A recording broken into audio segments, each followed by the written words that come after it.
नमस्कार। आपकी अदालत में आपका बहुत बहुत स्वागत है।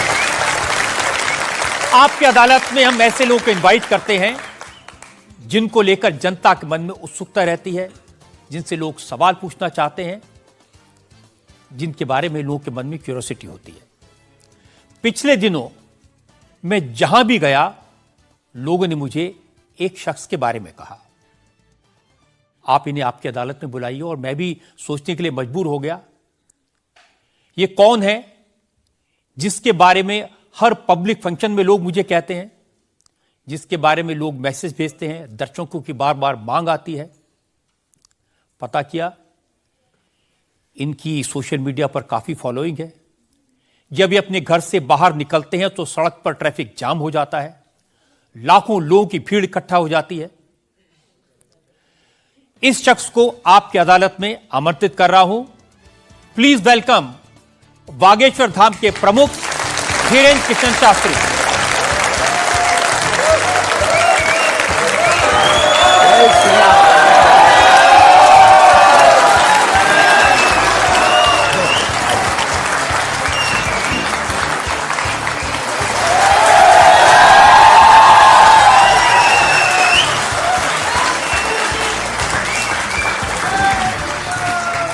और धीरेन्द्र कृष्ण शास्त्री पर मुकदमे में आज हमारे जज हैं वरिष्ठ पत्रकार विनोद अग्निहोत्री।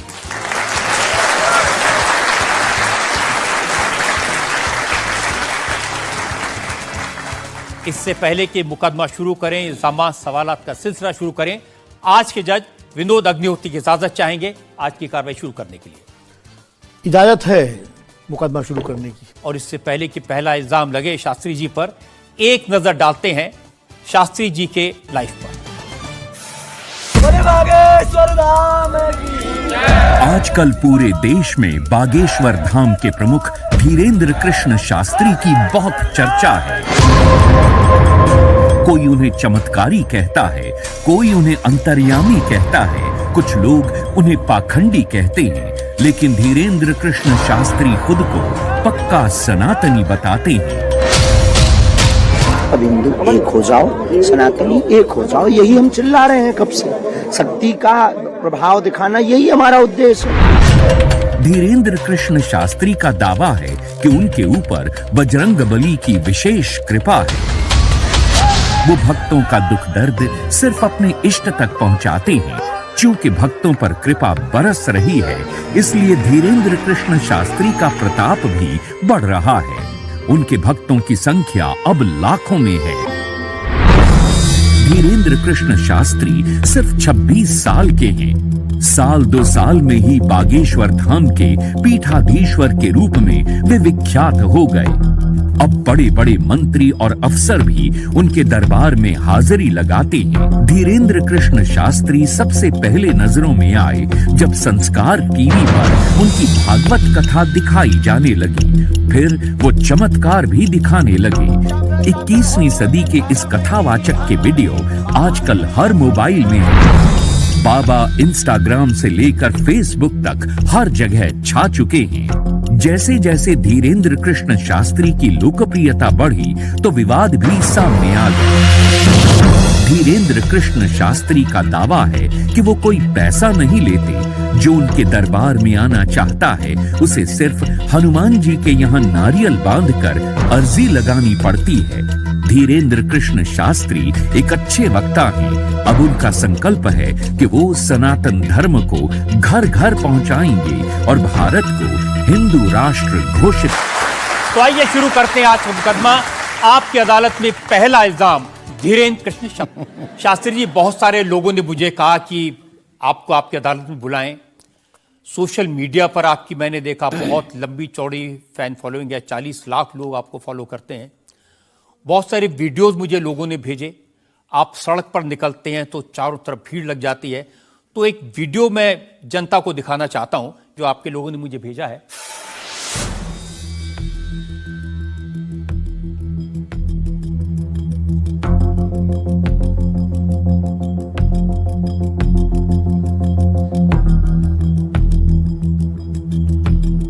तो ये वाकई में शास्त्री जी असली वीडियो है या पब्लिसिटी स्टंट है, बनाया हुआ है?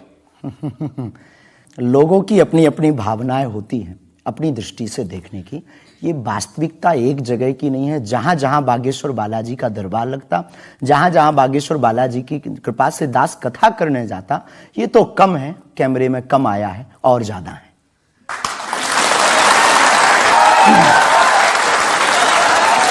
लेकिन 26 साल की उम्र में इतनी चर्चा, इतनी पब्लिसिटी, ऐसा क्या है आप में? जिसका गुरु बलवान होता है, चेला पहलवान होता है। जो लोग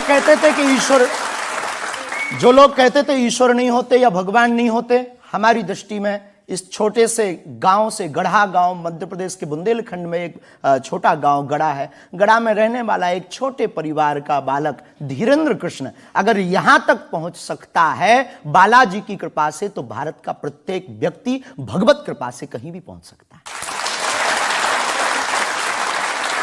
आपने ये नहीं बताया कि यहां तक कैसे पहुंच गए हैं। ये जो लोग हैं, जो फॉलो करते हैं, जो आपके बारे में इतनी बातें करते हैं, ये क्यों करते हैं? क्या है आप में? बागेश्वर बालाजी की कृपा, वो सब पर है। लेकिन आप अगर कहेंगे, क्योंकि आपसे जीतना तो बड़ा मुश्किल है, हम पहले आपको साफ कर दें कि चूंकि आपका नाम तो रजत शर्मा जी है, लेकिन हम आपको दयालु नाम से, क्योंकि हमारी भारतीय परंपरा में बड़ों का नाम नहीं लेते, तो हम आपको दयालु कहकर संबोधित करेंगे, अगर बुरा ना लगे तो। नहीं, आप कुछ भी करिए। वैसे हम आपके यहाँ आज मेहमान हैं, तो ये हमारा अधिकार भी है।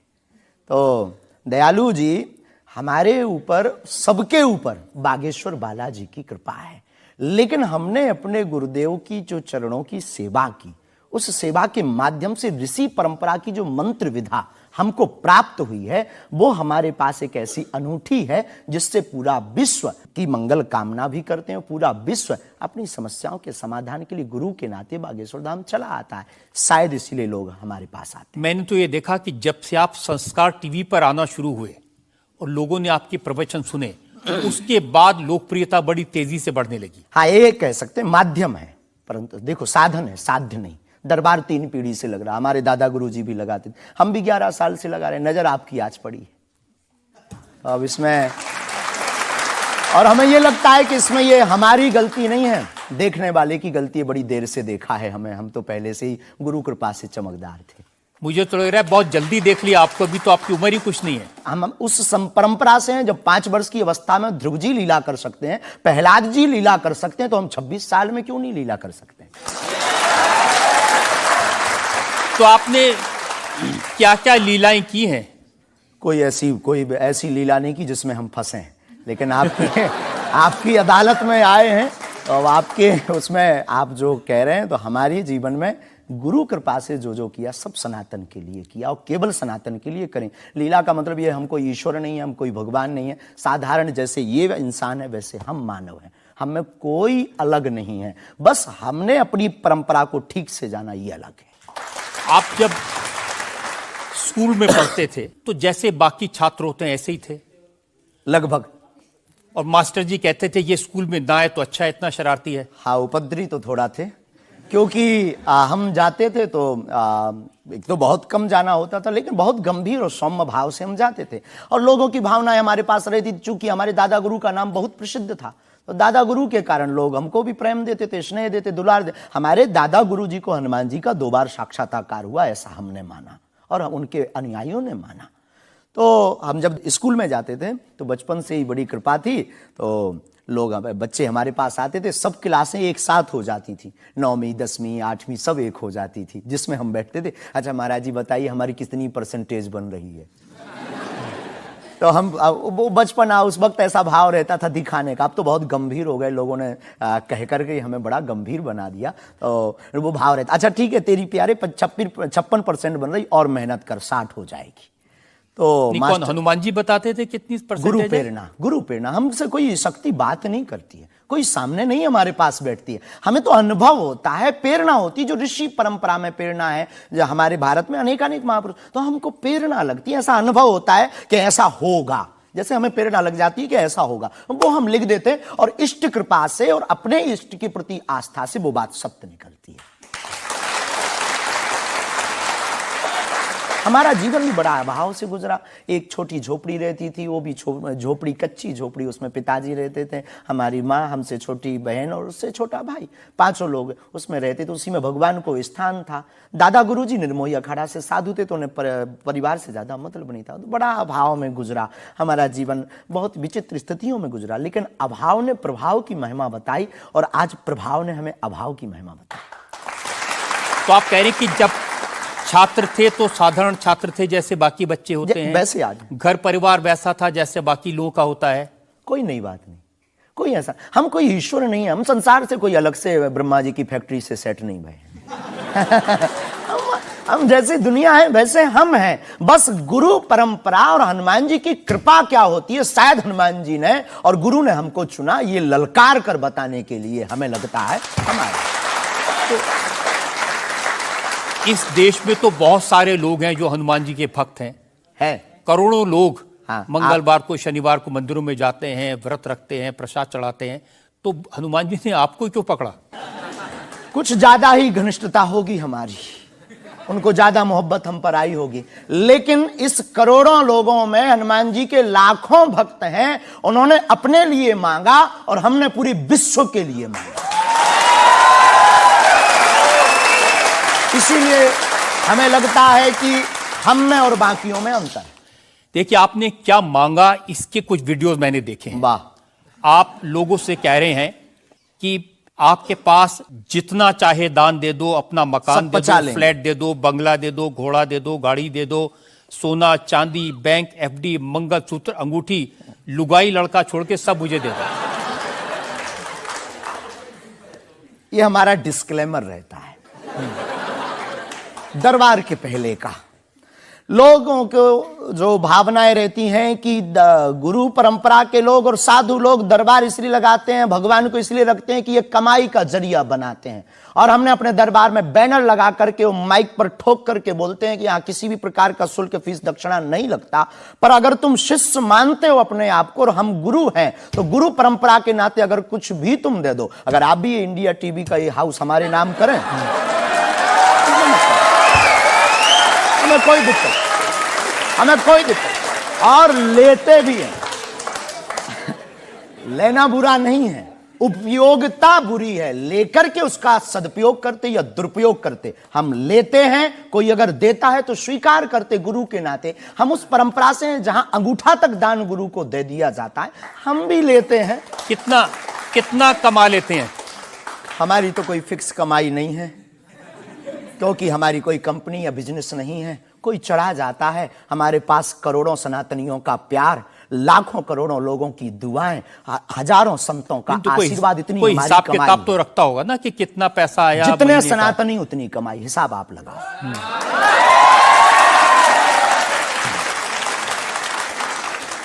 ज्यादा बातें इसलिए होती हैं कि आप जो स्टंट करते हैं पब्लिसिटी के लिए, आप ऐसी ऐसी बातें कह देते हैं।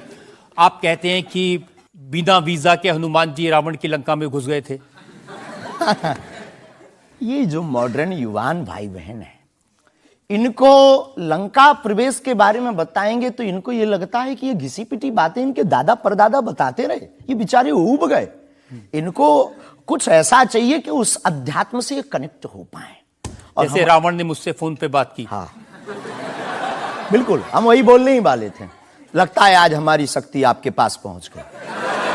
तो हमें आपको समझाना है, रावण से फोन का बात का मतलब सबके अंदर रावण बैठा है। कोई ऐसा दुनिया में नहीं जो गलत कृत्य देख रहा, गलत कर रहा और सच जानते हुए चुप है, वो रावण की दृष्टि का आदमी। तो हनुमान जी लंका गए, इसको इन युवानों को कैसे जोड़े? इन्हें तो वीजा, पासपोर्ट, फॉरेनर ये शब्द पता है। तो इनसे कनेक्ट करने के लिए हमारा अध्यात्म इतना विशाल और इतना अथाह है कि उसमें कुछ भी आप डाल दो, वो आप सोच रहे हैं कि आपको अध्यात्म पता है, इनको नहीं पता। इस देश की जनता को आपसे ज्यादा अध्यात्म पता है। ऐसा हमने नहीं कहा। हाँ। हमें अपने हिसाब का पता है, उन्हें अपने हिसाब का। वो अपने में श्रेष्ठ हैं, हम अपने में अब जो कोशिश कर रहे हैं विद्यार्थी। हमने ऐसा कभी नहीं कहा कि हम श्रेष्ठ हैं, और ये आरोप हमें नहीं लगता कि ठीक है। आपका ये कहना कि मेरे पास एक गधा है जिसमें वाईफाई है और वो प्लेन में भी वाईफाई चलता है, ये मजाक की बातें नहीं है। लोगों की दृष्टि से भावनात्मक दृष्टि से देखा जाए तो ये बहुत गहरा विषय है। मजाक की दृष्टि से अगर कोई देखेगा तो देखो, जाकी रही भावना जैसी प्रभु मूलत देखी तिन तैसी। भगवान की कोई लीला को सिर्फ रास लीला को उठाते हैं, लेकिन हम तो महाभारत भी उठाते हैं। तो अपनी अपनी दृष्टि है, हम ये मजाक में नहीं कहते, हम उनको बताना चाहते हैं कि हमारे देवी देवताओं से जो हमारे इष्ट की परंपरा की जो निशानी है वो अगर नज़दीक रहे, गुरु की निशानी अगर नज़दीक रहे, माता पिता की बातों की निशानी नज़दीक रहे, तो बेटा कभी गलती नहीं करेगा, वो चार चांद लगाता रहेगा। शास्त्री जी, इसको कहते हैं आप अंधों के शहर में आईना बेचने की कोशिश कर रहे हैं। ऐसा हमारा भाव नहीं है, अपितु हमारा भाव ये है कि उस केवल वाईफाई को हम बताते नहीं, उसकी महिमा भी बताते हैं और दरबार में आने वाले लोगों को उसकी महिमा का अनुभव भी कराते हैं। तो फिर वो जो बात मजाक की है ना, वो फिर अध्यात्म, आस्था, ईश्वर से जुड़ करके नास्तिक भी आस्तिक बन जाता है। देखिए, आपको भोले भाले लोगों को बताना चाहिए कि भाई ये मैं मजाक में कह रहा हूं, विनोद हम कहते है, भी हैं। और ये मैं असल हम में बहुत कह बार बोलते हैं विनोद हम कर रहे हैं, हम बहुत बार बोलते हैं। अब कोई हमारे विनोद को सीरियस ले ले तो वो उसका निजी अनुभव है। तो अब मैं लोगों को बता दूं कि एक बार बगैर टिकट पकड़े गए थे आप रेलवे में। हाँ, ये तो बताना चाहिए, बिल्कुल पकड़े गए थे, लेकिन ये भी बताइए कि हम टीटी से ही 1100 रुपया लेकर आए थे। उसी टीटी से लेकर आए थे, जिस वाईफाई की आपने चर्चा की उसी वाईफाई की दम पर उसके बाप का नाम बताकर लेकर आए थे। इसी तरह की बातें कह के ऐसे दिखाते हैं जैसे चमत्कार कर दिया, जैसे मेरे ऊपर हनुमान जी की बहुत कृपा हो गई, मैं भविष्यवक्ता हूं, और फिर जो भोले भाले लोग हैं वो प्रभावित हो जाते हैं। हमने कभी एक नहीं दावा किया कि हम चमत्कारी हैं। आज भी आपकी अदालत में हम कहते हैं कि हम कोई चमत्कारी नहीं है, हम कोई ईश्वर नहीं है, हम कोई महात्मा नहीं है, हम एक आम इंसान हैं। लेकिन हमारी अपने इष्ट के प्रति आस्था, ऋषि परंपरा के प्रति आस्था है, जो महर्षि वाल्मीकि से पत्र दरबार की महिमा चली है, उस महिमा का हम अनुकरण करते हैं और उस आस्था में उलझनों में का रास्ता मिल जाता है, तो उसे आप चाहे चमत्कार मानिए अथवा फिर आप अपनी बुद्धि से जो जिसने जो जाना वो हमें माना। देखिए शास्त्री जी, बहुत सारे ऐसे लोग हैं, गरीब हैं, परेशान हैं, बीमारियों से थके हारे हैं, डॉक्टर से आशा छूट जाती है, हॉस्पिटल से आशा छूट जाती है, वो आपके पास आते हैं, वो सोचते हैं यहाँ इलाज मिलेगा। किसी का बच्चा बोल नहीं सकता, किसी का बच्चा चल नहीं सकता, वो लोग बड़ी आस्था विश्वास लेके, जो मैंने जानकारी हासिल की, वो आते हैं, सोचते हैं कि यहाँ से शायद उन्हें कोई रास्ता दिख जाएगा, और उन्हें मिल जाता है। जो आते हैं श्रद्धा पूर्वक आते हैं। देखो, जिंदगी में अगर वो परेशान है और डॉक्टर से परेशान होकर के या कहीं से भी निराश होकर के आया और उसे कुछ मिले ना मिले, हम ये तो नहीं कहते, जिसकी जितनी निष्ठा उसको उतना हमारे बागेश्वर बालाजी के दरबार में मिलता है। और अगर नहीं मिलता, तो अगर उसे जीवन जीने की अगर डांडस और सात्तावना मिलती है, तो क्या ये भी कम है?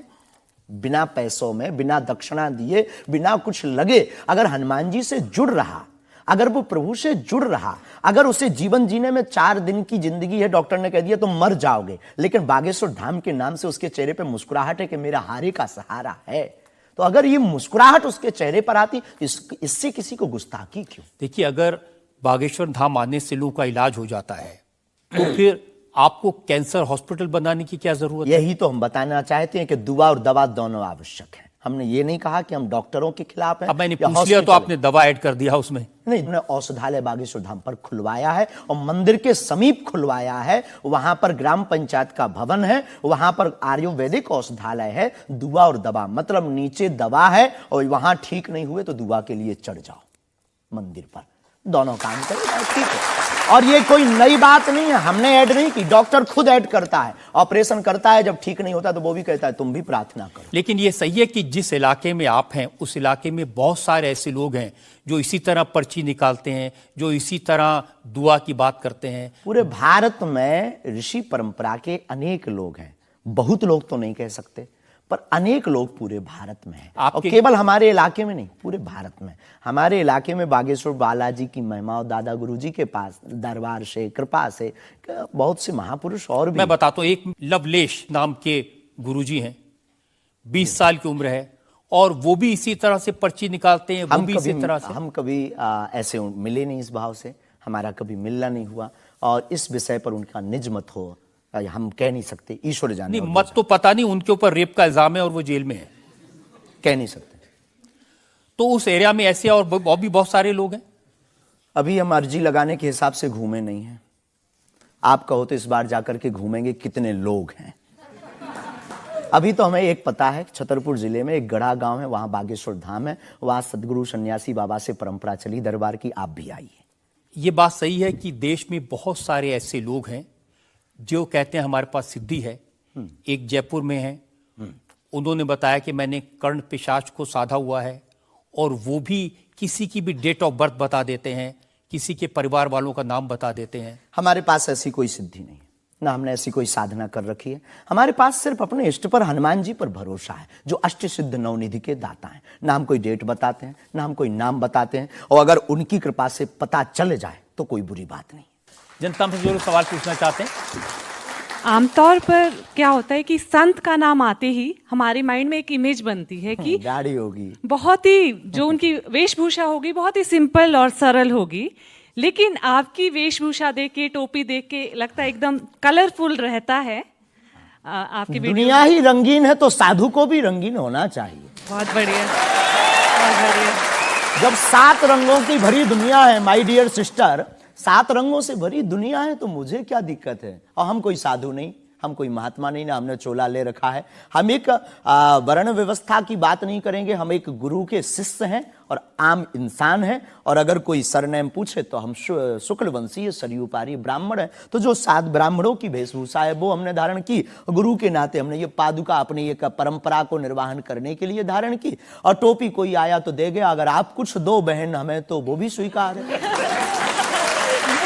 आप चाहो तो कुछ हमें पहनने को दे सकते हो, हम पहन लेंगे। एक वेबसाइट ने लिखा कि ये जो टोपी पहनते हैं, ये पहनाने वाले से भी कुछ गुरु दक्षिणा लेते हैं। जो कपड़े पहनते हैं, जो कपड़े जिसके दिए पहनते हैं, उससे भी कुछ पैसा लेते हैं। आज तक ऐसा कोई मिला नहीं है, खोज जारी है। किसी ने हमें आज तक दक्षिणा नहीं दी टोपी पहनाने के नाम पर या कपड़े पहनाने के नाम पर। हम तो राह चलते कोई मिल जाता है तो उसका पहन लेते, अपना दे देते हैं। हम तो साधु उस परंपरा के हैं, उस परंपरा के। लेकिन अच्छे लगते हैं आपको ये रंग बिरंगे कपड़े? बहुत आनंद आता है। क्या दिक्कत है साहब? किसी को दिक्कत है वो हमसे ज्यादा रंगीन पहने। एक शायर ने कहा कि जो खानदानी रईस हैं वो मिजाज रखते हैं नर्म अपना, आपका लहजा बता रहा है आपकी ये दौलत शोहरत नहीं।